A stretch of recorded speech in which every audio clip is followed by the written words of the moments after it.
Uang 100.000 berbentuk koin di dalam toples akan jauh terdengar berisik ketimbang uang 1 juta dalam pecahan 100.000 di dalam toples.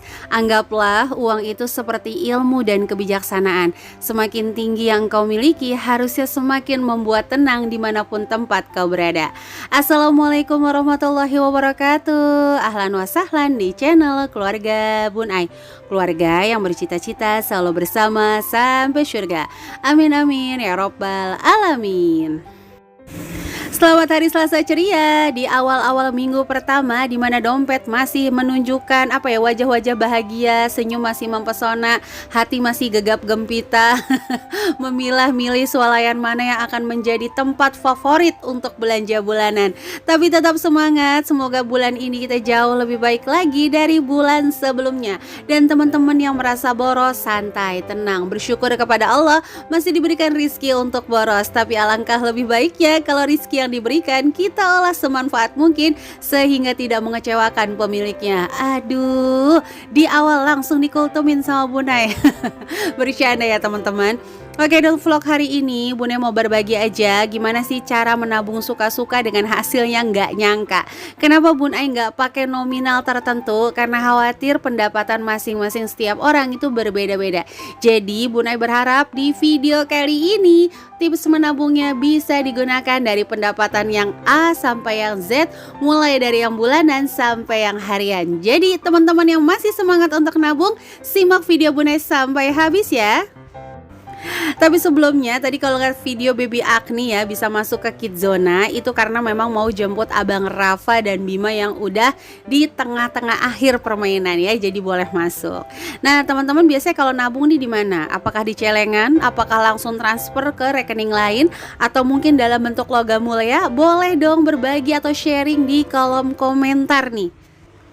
Tapi tunggu dulu ya, sebelum lanjut Bun Ai mau luruskan dulu bahwa menabung bukanlah membangun kekayaan, tapi membangun kebiasaan. Kebiasaan di mana kita bisa memanage diri ini dengan baik untuk tidak diperbudak oleh keinginan atau gengsi atau keinginan semu yang membuat kita menjadi beban di kemudian hari. Jadi jangan pernah berpikir nabung terus, hemat terus, kayak enggak stres, iya, waduh jangan ya. Tapi balik lagi loh ya, di dalam hidup kita akan mengalami dua hal yang bisa bikin kita stres, hal juga yang bisa bikin kita bahagia.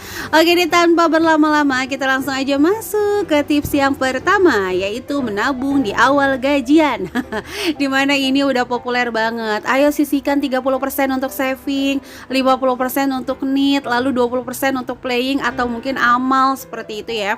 Nah kalau menurut Bun Ai pribadi adalah setelah menerima gaji langsung pisahkan kewajiban dan tagihan. Jadi jangan pisahkan kewajiban doang ya Marimar. Tagihan itu ya. Jadi jangan kewajiban itu berfokus sama hutang. No, bahwa tagihan itu juga merupakan hutang. Apalagi yang ditentuin nominalnya sama pemerintah nih, kayak listrik, pulsa, PDAM, wifi. Itu kamu nggak bisa nawar kayak belanja sayuran, Bang, bayam 2.000 ya. 5.003 boleh nggak? Nah masih boleh. Tapi kalau listrik, Bang, mahal banget, bisa turun nggak? Nggak boleh sayang, langsung dicabut listriknya. Bercanda ya teman-teman. Jadi hal-hal yang ditentukan sama pemerintah kamu harus siapkan dulu di awal.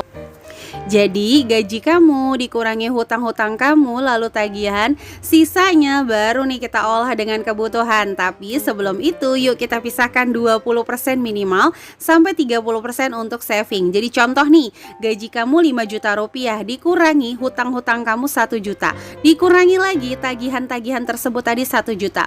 Langsung deh kita pisahin, 3 juta dikali 20%, 600.000 kita langsung saving di tempat yang berbeda. Sisanya 2,4 kita penuhi kebutuhan kita ya, yang masih bisa digoyang-goyang lah ya.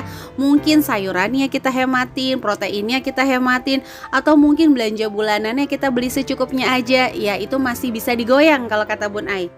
Atau bahasanya masih bisa dinegosiasi lah ya. Dan ingat nih, kalau saran Bun Ai ya, bukan harga mati juga. Yang 600.000 ini jangan langsung dipecah ke sinking fund.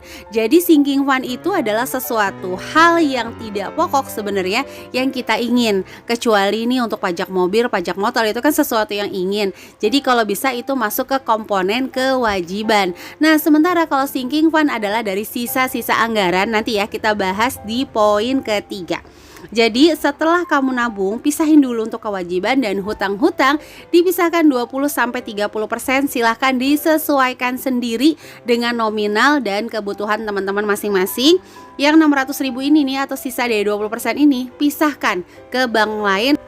Atau kalau di rekening ini udah penuh banget Bun Ai, aku setiap bulan nyisain segini, boleh langsung loh kita belikan logam mulia, atau diinvestasikan di reksadana, atau mungkin mau coba tabungan berjangka, itu boleh juga ya teman-teman. Jadi silahkan disesuaikan, tapi kalau saran Bun Ai sih jangan masukin ke sinking fund dulu ya. Tapi kalau menurut teman-teman itu cara yang jauh-jauh lebih efektif, itu juga nggak ada masalah. Dan yang kedua di sini adalah menabung di tengah bulan. Nah, menabung di tengah bulan ini bisa kamu ambil langsung dari sisa dana darurat yang tersisa. Jadi misalnya naruh dana darurat 500.000 nih, dipakai 200.000, sisanya ada 300.000, langsung deh pisahin 20%, masukin deh ke toples atau ke celengan, Rp60.000. Jadi di awal bulan udah nabung nih, nyisain 600.000 misalnya, di tengah bulan nyisain lagi 60.000. Ya seperti kamu yang dalam satu bulan gak mungkin kan jajan cuma sehari, 2 hari, 3 jajan aja bisa bilang nggak apa-apa deh sedikit ini, ya udah nggak apa-apa. Nabung juga sama, nggak apa-apa nih cuma sisanya 10.000 Bun Ai, ya nggak apa-apa. 10.000 itu kadang-kadang itu membantu banget kalau pas butuh. Jadi buang stigma jauh-jauh, kita menabung di awal aja nih, jangan ya. Sama bersedekah, menabung, hal-hal kebaikan itu bisa kita lakukan kapanpun teman-teman. Apalagi teman-teman yang sering banget kebablasan, sering banget jajan terus-terusan, sehingga tuh kayaknya nggak bisa nabung sampai akhir bulan. Jangankan nabung, cukup sampai gajian itu benar-benar sebuah prestasi yang luar biasa. Nggak apa-apa, nanti di nomor 5 kita akan belajar step by step dalam menabung. Lanjut dulu ya, baru nanti kita sapa-sapa ya. Yang nomor 3 adalah menabung di akhir bulan. Nah ini dia nih yang paling cihuy kalau kata Bun Ai. Soalnya tuh kayak deg-deg ser gitu. Kita bakal ngelihat sisa-sisa anggaran di dompet pintar kita. Wah, sayuran sisa berapa ya di week pertama? Sayuran di week kedua sisa berapa nih? Belanja bulanan sisa berapa? Beras sisa berapa nih? Wah, nah sisa itu baru bisa kamu masukin ke sinking fund. Misalnya contoh kamu mau beli tas, atau kamu mau beli gamis, atau kamu mau beli ya sesuatu yang memang kamu butuhin tapi masih ada penggantinya gitu ya. Jadi kayak misalnya panci masih ada sih, tapi kamu butuh juga nih kalau panci anti lengket kayak gitu. Nah kalau yang sinking fund besar gimana Bun Ai? Seperti berkurban, umroh. Kalau menurut Bun itu sih wajib banget dipisahin di awal gajian, sama kayak kamu misahin hutang atau kewajiban. Karena itu kan nominalnya tetap, jumlahnya besar, jadi nggak bisa dari sisa-sisa, perlu keseriusan mendalam. Nah bahasanya seperti itu ya teman-teman. Jadi saran Bun Ai, nanti di akhir bulan kamu bisa masukin ke kolong-kolong sinking fund yang kecil-kecil dulu nih. Kalau bagi kamu yang pemula jangan yang besar, nanti nggak nyampe-nyampe stres. Aduh punya sinking fund kok nggak nyampe-nyampe ya.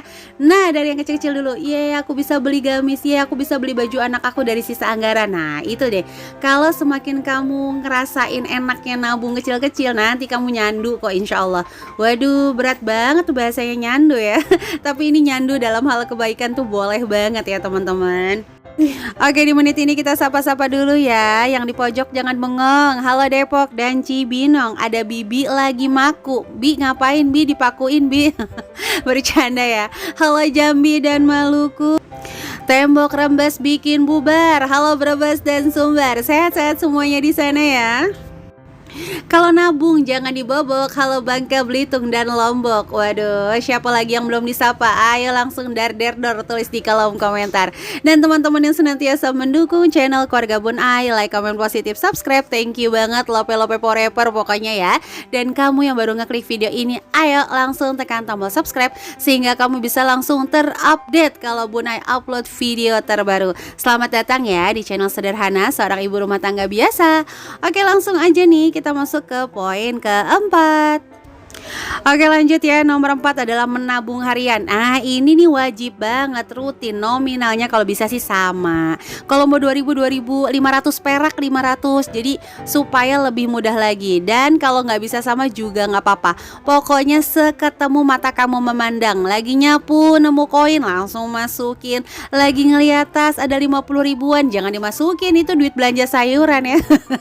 Bercanda ya, apalagi uang SPP anak jangan dimasukin ke celengan. Ntar ntar bubar barisan ya. Jadi misalnya nih lihat lagi beresin dompet ada nyelip 2.000 dimasukin.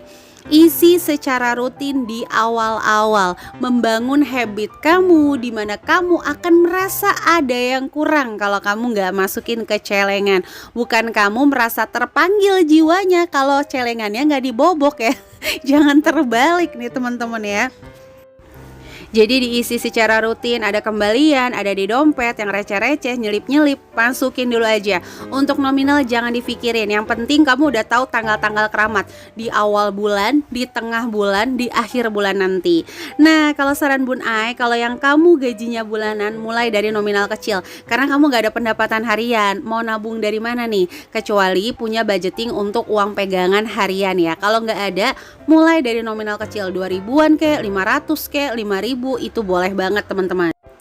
Tapi kalau kamu yang gajiannya harian, ayo sebesar mungkin karena kamu memiliki resiko tidak berpenghasilan kalau kamu dalam kondisi libur, sehingga kamu harus meningkatkan tabungan kamu pas lagi ada penghasilan nih teman-teman. Dan yang terakhir, jangan pernah selalu lupa untuk mengevaluasi dan catat di buku terpisah berapa hasil yang bisa kamu kumpulkan setiap bulan, sehingga itu akan mengalarm diri kamu bulan mana sih yang paling efektif, cara mana sih yang paling efektif aku dalam nabung gitu. Pokoknya semangat ya teman-teman.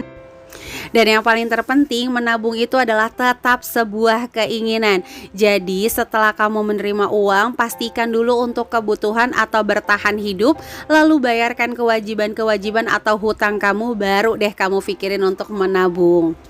Dan balik lagi, nabung itu fungsinya untuk membackup kalau kamu ada keperluan mendadak, bukan bikin kamu stres ketika tabungan kamu harus keluar. Oke, itu aja bisa Bunda sharing di hari Selasa ini. Mudah-mudahan ada manfaat. Jika berkenan boleh bantu Bunda share ke seluruh sosial media yang teman-teman punya ya. Sampai jumpa di video-video Bunda selanjutnya. Wassalamualaikum warahmatullahi wabarakatuh.